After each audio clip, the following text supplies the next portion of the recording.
Petunjuk teknis surveillance severe acute respiratory infection atau SARI. Assalamualaikum warahmatullahi wabarakatuh. Selamat pagi.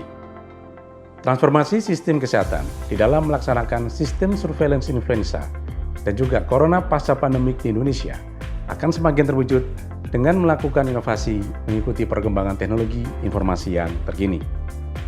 Video tutorial surveillance severe acute respiratory infection atau SARI merupakan bentuk inovasi di dalam peningkatan kapasitas tim surveillance SARI di Rumah Sakit Sentinel dalam melakukan monitoring dan risk assessment influenza global, assessment untuk kandidat vaksin global di dalam pengiriman spesimen isolat influenza dari National Influenza Center ke WHO-CC dalam rangka berkontribusi di dalam Global Influenza Surveillance and Response System, serta diketahuinya tingkat keparahan penyakit karena virus influenza dan SARS-CoV-2. Semoga video ini bermanfaat dan dapat dijadikan acuan di dalam penyelenggaraan surveillance SARI di Rumah Sakit Site Sentinel SARI.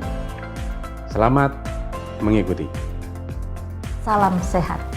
Surveillance Severe Acute Respiratory Infection dilaksanakan pada Rumah Sakit Sentinel yang ditetapkan berdasarkan SK Dirjen P2P dalam rangka mengamati tren kecenderungan subtype virus tertentu, influenza dan atau corona potensi pandemi. Tim SARI di Rumah Sakit Sentinel terdiri dari dokter, perawat, petugas laboratorium, petugas rekamedik, atau petugas surveillance.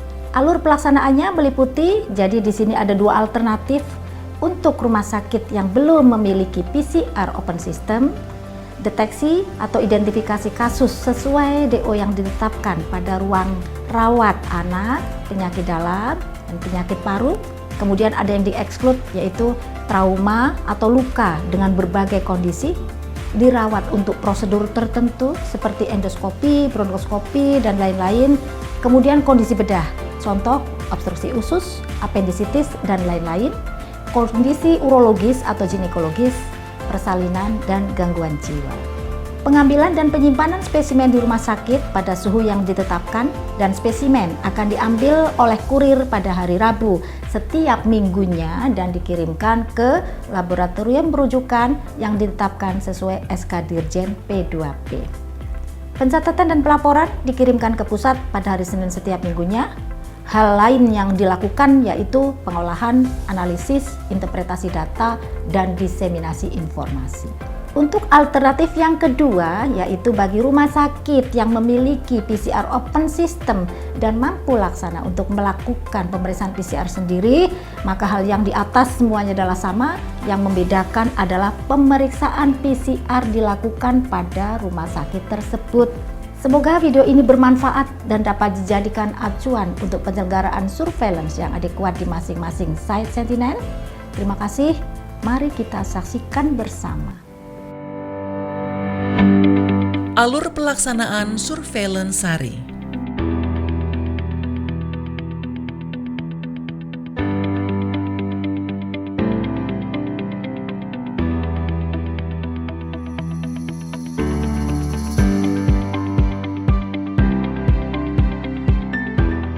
Tim surveillance SARI terdiri dari dokter, perawat, petugas laboratorium, dan petugas rekam medik. Tim surveillance SARI diharapkan mampu melaksanakan tugas sesuai peran dan tanggung jawab masing-masing.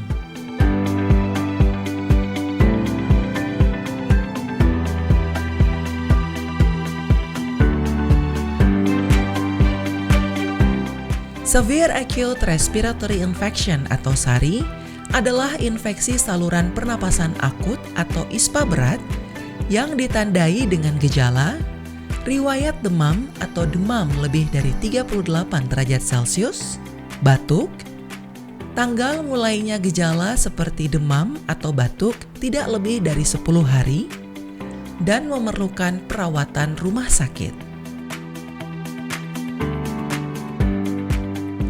Identifikasi kasus SARI dan pengambilan spesimen dilakukan setiap hari, di mana perawat koordinator SARI berkoordinasi dengan koordinator setiap ruang rawat inap, seperti ruang rawat penyakit dalam, ruang rawat anak, dan ruang rawat paru, dan mengidentifikasi pasien yang sesuai dengan kriteria SARI dan akan melaporkan ke dokter penanggung jawab pelayanan. Pasien dengan kondisi waktu masuk ruang rawat inap seperti di bawah ini dikeluarkan dari screening awal. Trauma atau luka dengan berbagai kondisi dirawat untuk prosedur tertentu seperti endoskopi, bronskopi, dan lainnya. Kondisi bedah, contoh obstruksi usus, appendicitis, dan lainnya. Kondisi urologis atau ginekologis, persalinan, dan gangguan jiwa.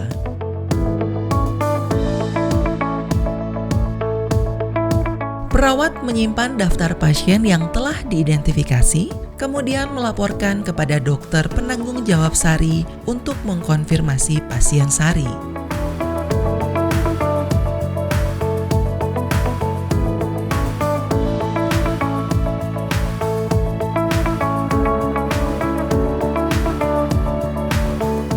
Dokter selanjutnya menjelaskan tujuan dari surveillance dan mendapatkan informed consent atau persetujuan tindakan untuk pengambilan spesimen.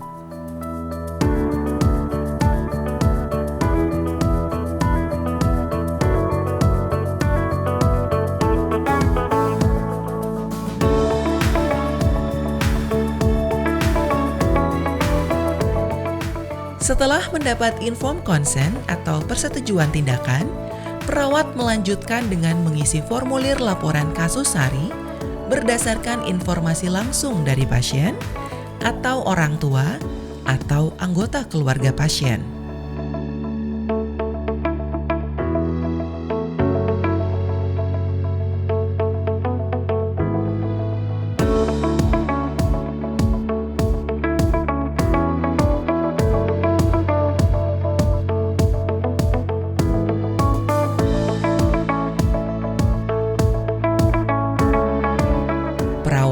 Kemudian mencatat dalam buku register harian kasus SARI.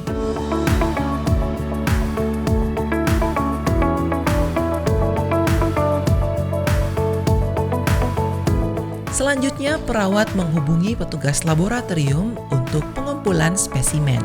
Petugas laboratorium menyiapkan kit pengambilan spesimen dan ke ruangan pasien untuk mengambil swab nasofaring dan orofaring sesuai prosedur. Petugas laboratorium kemudian mengisi formulir pengumpulan spesimen.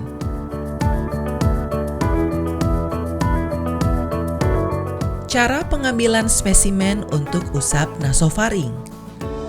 Masukkan dakron swab ke dalam lubang hidung sejajar dengan rahang atas hingga mencapai konka atau tulang hidung. Cara pengambilan spesimen untuk usap orofaring. Lakukan usap pada bagian belakang farings dan hindarkan menyentuh bagian lidah.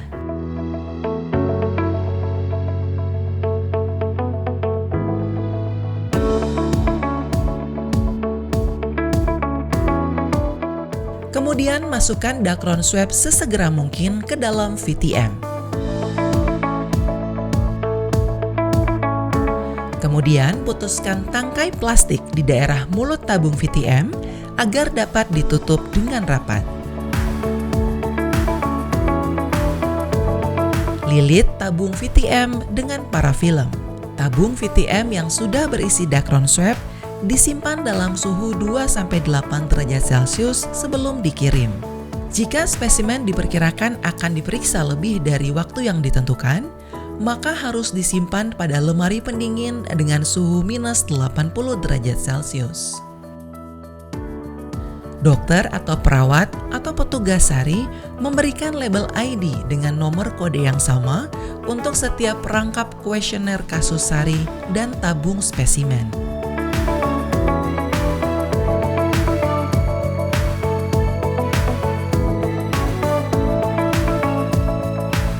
Formulir laporan kasus SARI diberikan ke petugas surveillance atau rekam medis untuk dimasukkan data dan direkap dalam formulir data agregat mingguan.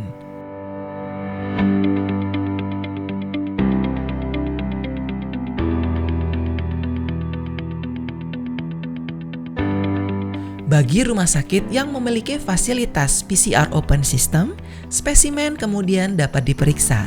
Sementara rumah sakit yang tidak memiliki fasilitas PCR open system, spesimen dikirimkan ke lab rujukan yang telah ditentukan. Cara pengepakan dan pengiriman spesimen sari. Bungkus tabung VTM yang sudah berisi spesimen dengan tisu bersih dan masukkan ke dalam plastik klip atau ziplock. Masukkan plastik klip berisi VTM ke dalam secondary container.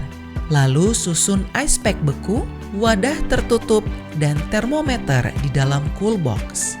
Total ice pack yang digunakan adalah 12 buah dengan susunan 3 ice pack pipih di sebelah kiri, 3 ice pack pipih di bawah, 2 ice pack pipih di sebelah kanan, 2 ice pack kecil di tengah pada sisi depan dan belakang wadah tertutup, dan 2 ice pack pipih ditempatkan di bagian atas termometer. Untuk Sentinel yang memiliki ukuran cool box yang lebih kecil, bisa menyesuaikan jumlah ice pack-nya dengan catatan suhu spesimen harus tetap terjaga, yaitu dengan kondisi suhu 2 hingga 8 derajat Celcius. Tempatkan insulator berlapis aluminium di atas ice pack dan tutup cool box. Inkubasi cool box dalam keadaan tertutup selama minimal 15 menit, lalu buka untuk membaca suhu termometer. Catat suhu tersebut pada formulir monitoring pengiriman dan penerimaan spesimen pada kolom rumah sakit. Kemudian jangan lupa masukkan 1 amplop untuk laboratorium nasional dan 1 amplop untuk laboratorium regional ke dalam cool box dengan terlebih dahulu dimasukkan dalam plastik.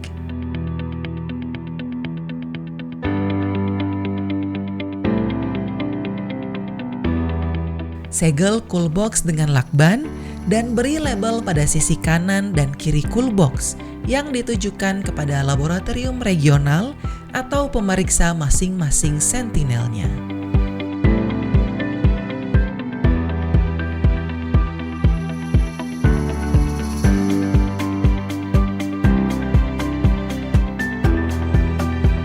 Spesimen yang telah dikumpulkan pada minggu berjalan harus dikemas dan dikirim untuk pemeriksaan laboratorium melalui kurir bersama dengan formulir pengumpulan spesimen. Pengiriman spesimen dan formulir dilakukan setiap hari Rabu. Keputusan Direktur Jenderal Pencegahan dan Pengendalian Penyakit nomor HK.02-TT02-1800-1800-2023 tanggal 27 Maret 2023 tentang penetapan site surveillance Ilisari, COVID-19, dan rujukan pemeriksaannya.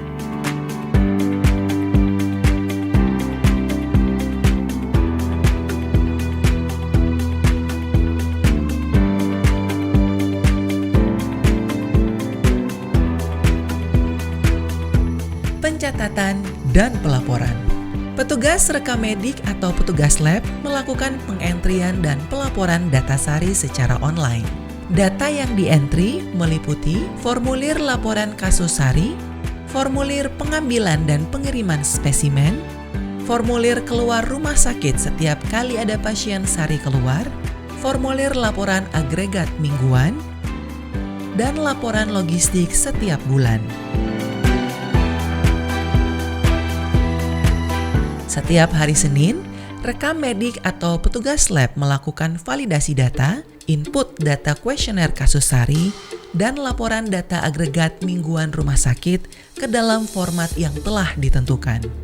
Laporan data individu dikirim ke tim kerja ISPA melalui email cbispa@gmail.com. Sementara laporan data agregat mingguan rumah sakit dikirim secara online melalui link bit.ly/ilisari. Untuk pelaporan data hasil laboratorium, setiap Senin, rekam medik atau petugas lab mengisi data kasus sari melalui link bit.ly/ilisari. Hasil laboratorium kemudian akan diisi oleh laboratorium pemeriksa di masing-masing site Sentinel Sari. Setiap hari Rabu, petugas sari mengirimkan spesimen dan kuesioner atau formulir surveillance, termasuk kartu monitoring pengiriman atau penerimaan spesimen ke laboratorium rujukan atau ke laboratorium nasional. Untuk kedepannya, pencatatan dan pelaporan SARI akan dilakukan melalui aplikasi NAR atau New All Record. Sementara laporan agregat mingguan masih tetap dilakukan pada link bit.ly/ilisari.